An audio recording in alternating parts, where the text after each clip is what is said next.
يوم ترجف الراجفة تتبعها الرادفة. ايه المقصود بالراجفة؟ وايه المقصود بالرادفة؟ الراجفة ولا يوم ايه؟ يوم ترجف الراجفة تتبعها الرادفة. ايه الراجفة؟ ايه المقصود بالراجفة؟ وايه المقصود بالرادفة؟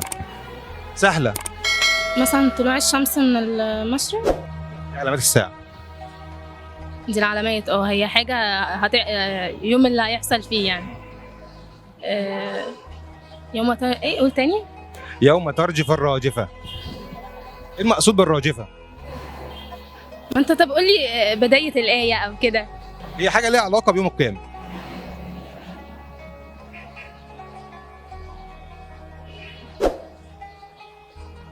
يوم ترجف الراجفة. انت كانت تسألني أسئلة صعبة.